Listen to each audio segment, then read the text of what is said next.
Life can feel like one long waiting game, can it?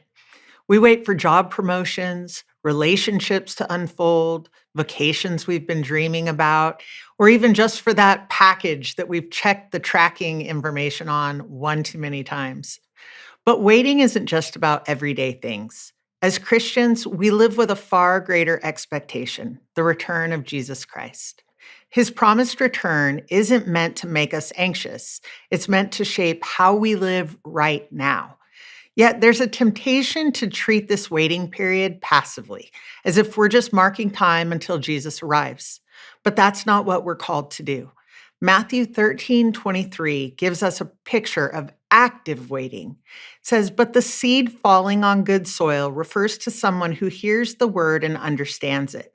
This is the one who produces a crop, yielding 100, 60, or 30 times what was sown."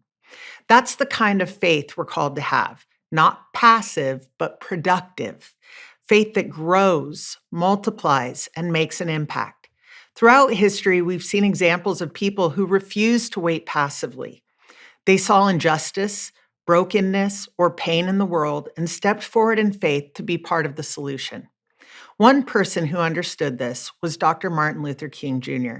In his letter from Birmingham jail, he wrote, "Human progress never rolls in on wheels of inevitability. It comes through the tireless efforts of men willing to be co-workers with God."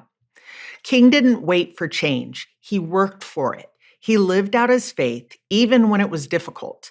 And that's what the world is looking for today, authenticity.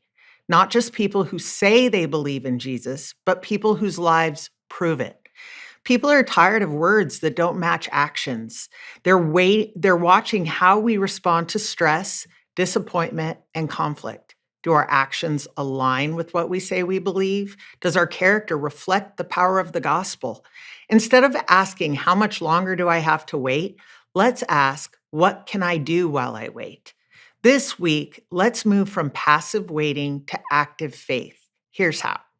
Encourage someone who's struggling, maybe a quick text, a phone call, or a handwritten note reminding them they're seen and loved.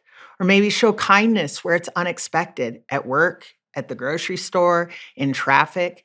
Choose grace instead of frustration. Or take one step towards something God is calling you to.